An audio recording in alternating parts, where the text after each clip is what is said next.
Assalamualaikum warahmatullahi wabarakatuh. Allahu akbar, Allahu akbar, Allahu akbar.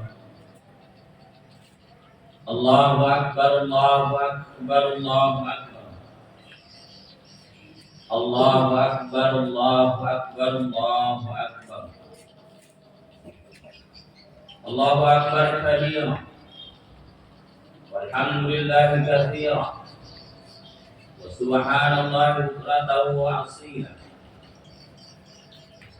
La ilaha illallah wa la na'budu illa iyyah. Mukhlishina lahu ad-din wa law karihal kafirun. La ilaha illallah wallahu akbar. Allahu akbar. Walillahil hamd. Alhamdulillah. Nahmaduhu wa nasta'inuhu wa nastaghfiruh. Wa na'udzu billahi min shururi anfusina wa min sayyiati a'malina. May yahdihillahu fala mudilla lahu wa may yudlil fala hadiya lahu. Asyhadu an la ilaha illallah wahdahu la syarika lahu wa asyhadu anna Muhammadan 'abduhu wa rasuluh sallallahu alaihi wasallam la nabiyya wa la rasula ba'da. Allahumma salli wa sallim wa barik ala Muhammad wa ala alihi wa sahbihi ajma'in.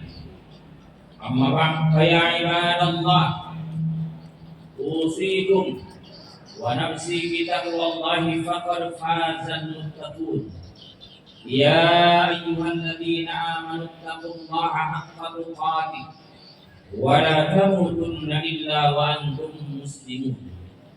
Allahu akbar, Allahu akbar, Allahu akbar. Walillahil hamd. Kaum muslimin, kaum muslimat, jamaah salat Idul Adha rahimakumullah. Bersyukur kita kepada Allah Subhanahu wa taala di atas setiap nikmat yang diberikannya. Nikmat Allah yang sangat banyak, begitu banyaknya sehingga tidak mampu kita untuk menghitungnya, dan lebih tidak mampu lagi andai kata nikmat itu harus kita bayar. Sekecil apapun nikmat itu menurut kita adalah sesuatu yang wajib untuk kita syukur. Man lam yashkuril qalil lam yashkuril katsir. Siapa yang tak mensyukuri nikmat yang sedikit, itu pertanda bahwa dia juga tidak mampu mensyukuri nikmat di waktu banyak. Wa man lam yashkurin nas lam yashkurillah. Orang yang tidak pandai berterima kasih kepada sesama manusia, itu pertanda dia juga tidak bisa bersyukur kepada Allah Jalla Jalaluhu. Selanjutnya, mari kita senantiasa mengucapkan salawat dan salam. Kita mohonkan kepada Allah agar disampaikan kepada junjungan alam, uswah dan qudwah, tauladan dan pimpinan Rasulullah Muhammad sallallahu alaihi wasallam. Man shalla alayya kulla yawmin mi'ata marrah falallahu lahu mi'ata hajah. Siapa yang bersalawat kepadaku, kata Rasulullah, setiap hari sebanyak 100 kali, maka Allah akan mengabulkan baginya 100 macam keinginan. Jamaah salat Idul Adha rahimani Allah wa iyyakum.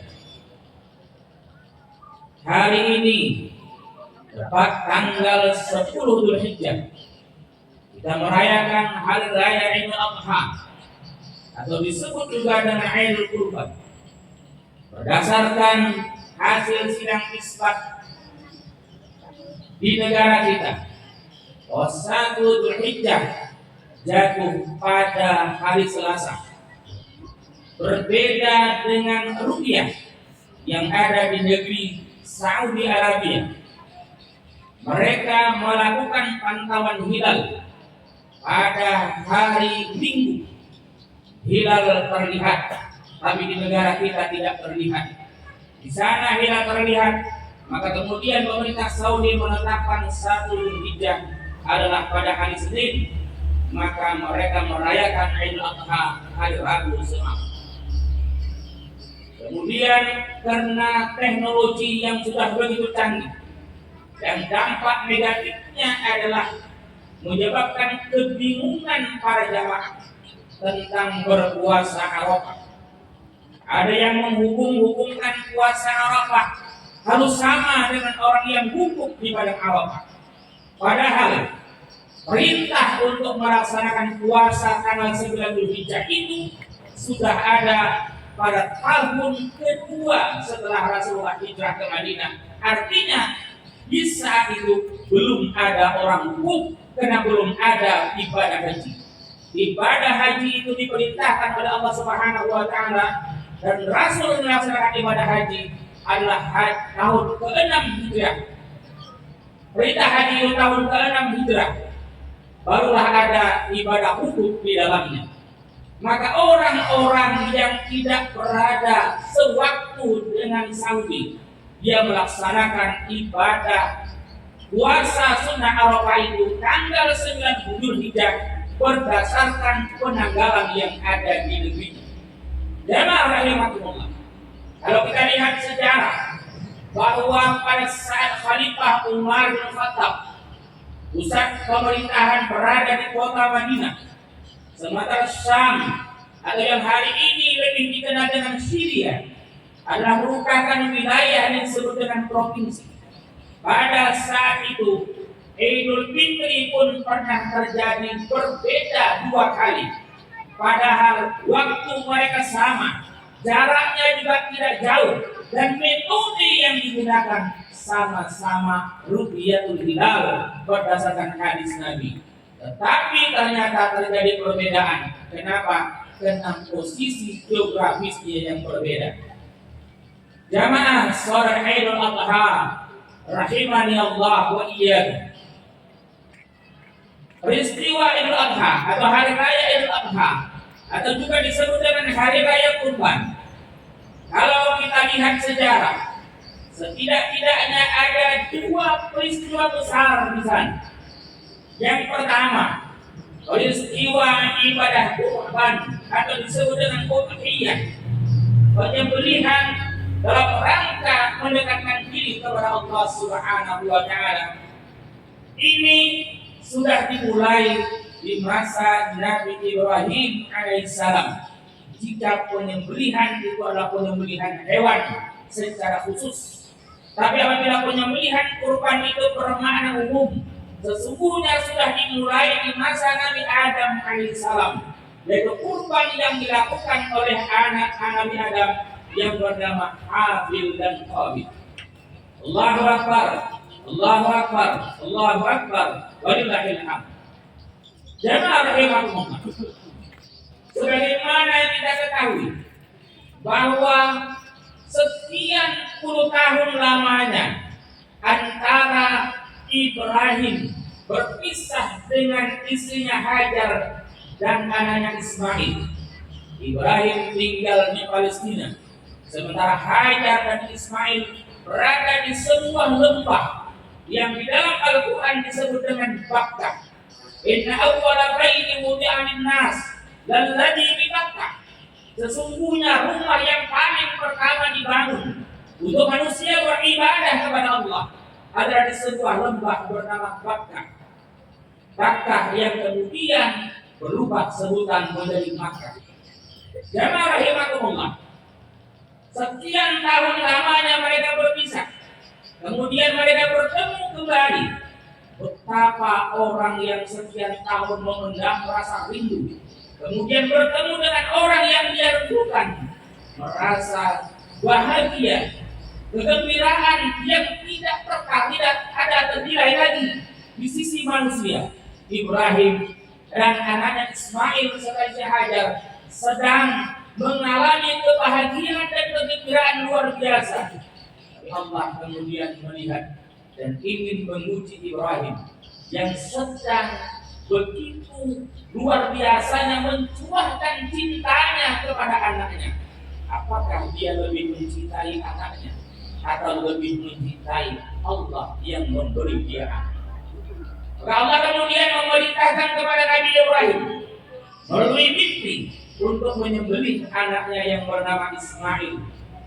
Ini diabadikan oleh Allah Subhanahu wa taala dalam satu surah dalam Al-Qur'an, surah As-Saffat. Falamma balagha ma'ahu as-sa'ya qala ya bunayya inni ara fil manam anni adbahuka fanzur madza tara. Qala ya abati if'al ma tu'mar satajiduni insyaallahu minas sabirin. Tatkala Ismail sudah berusia mampu menolong ayahnya dalam bekerja, kemudian Ibrahim bermimpi. Dalam mimpinya itu dia diperintahkan oleh Allah Subhanahu wa taala untuk mengorbankan atau menyembelih anaknya Ismail. Lalu Ibrahim memanggil Ismail dan menceritakan mimpinya itu, dan kemudian dia berkata, "Fanzur madza tara." Perhatikanlah, renungkanlah mimpi ayahmu ini, lalu sampaikanlah pendapat. Bijaknya seorang ayah yang tidak memandang remeh, tidak memandang sebelah mata dengan anak-anak muda. Kita terkadang orang tua sering menyepelekan anak muda, lalu tidak mau menerima pendapatnya. Lihat Ismail yang masih muda belia, pendapatnya dipinta oleh ayahnya. Ini ketauladan yang luar biasa kepada kita. Tetapi sebagai orang yang beriman, Ismail kemudian menjawab, "Qala ya abati if'al ma tu'mar." Wahai ayah, kalau ini adalah merupakan perintah Allah, lakukanlah. Satajiduni insyaallah minas sabirin. Ayah akan mendapatkan aku, insyaallah termasuk orang-orang yang bersabar. Jamaah rahimakumullah, kata Ismail, kalau ini perintah, lakukanlah. Artinya orang-orang yang beriman terhadap sebuah perintah tidak ada pertimbangan, tidak ada musyawarah lagi.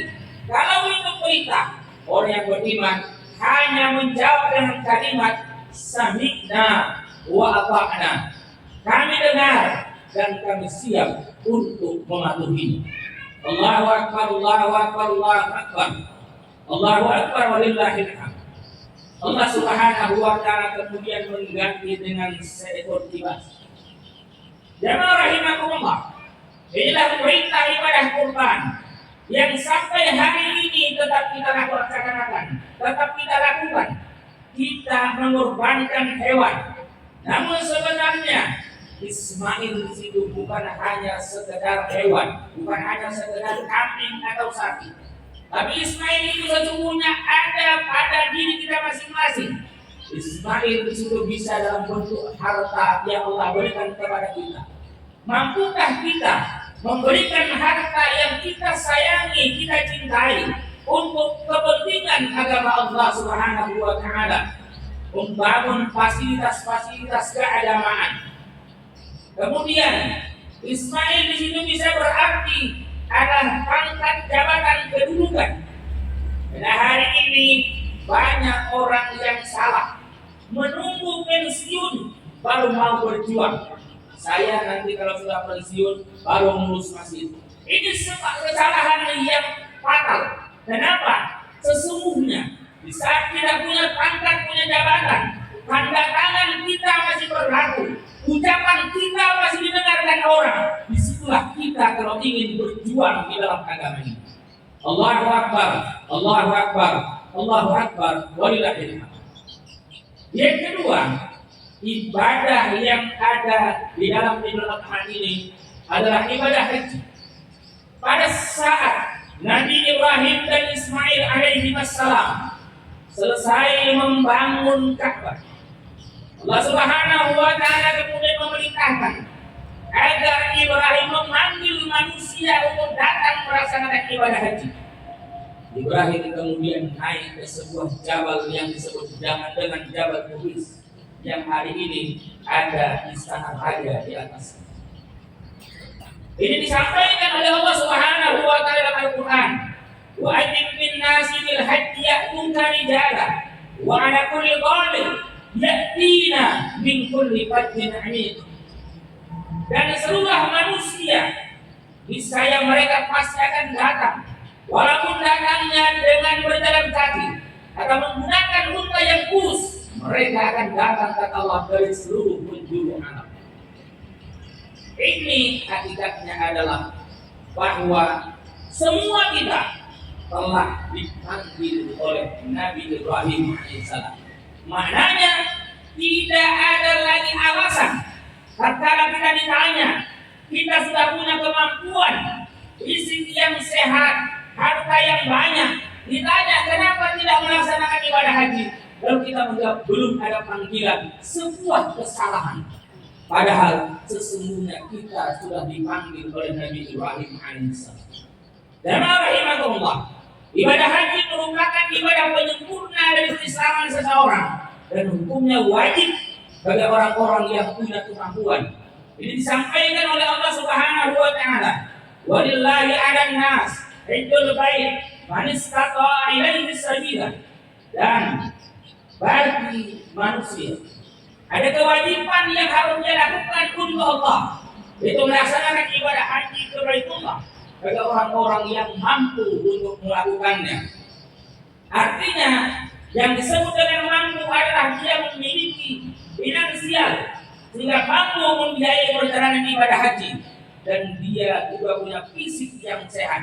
Jika itu dia miliki, lalu dia tidak mau melakukannya dengan alasan bermacam-macam, termasuk tadi belum ada panggilan sampai dia meninggal dunia, maka dia meninggal dalam keadaan membawa dosa besar di hadapan Allah Subhanahu wa taala. Allahu akbar, Allahu akbar, Allahu akbar. Walillahil hamd. Jamaah rahimakumullah.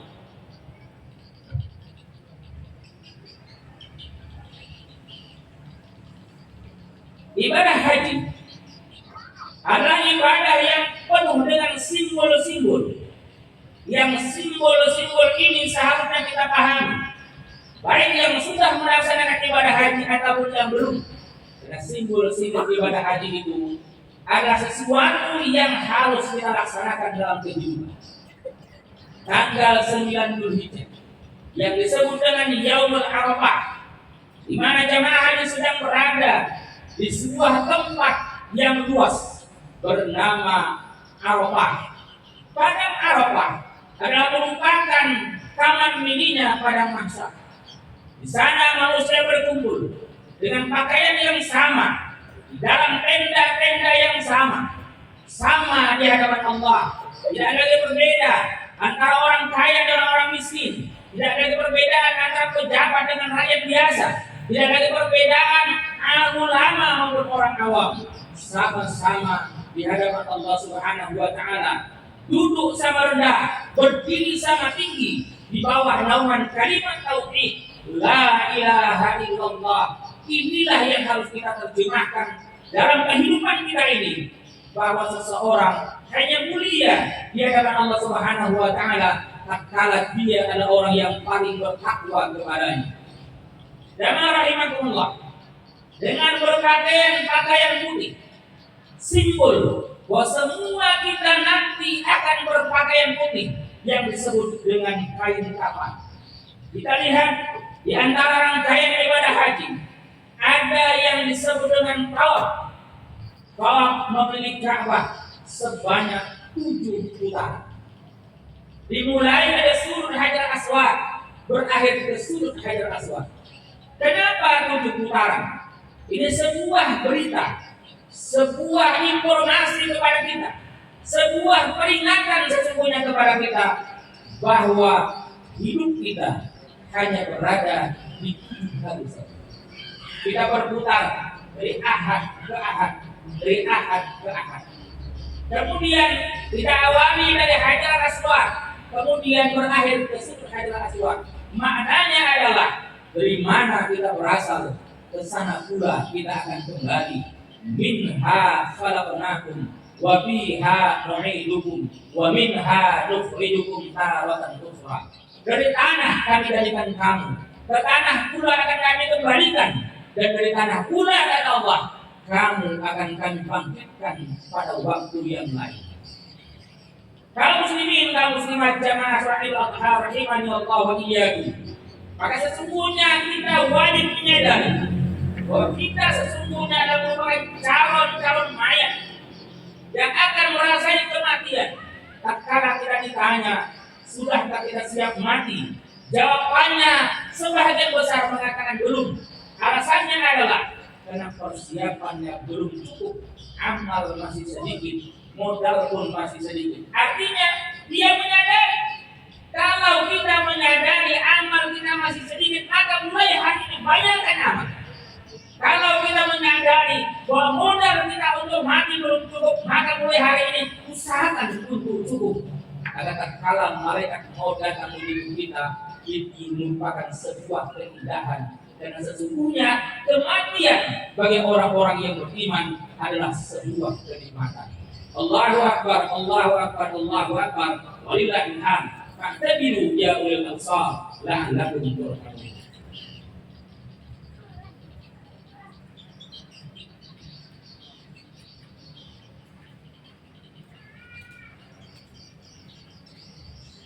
Allahu Akbar, Allahu Akbar, Allahu Akbar.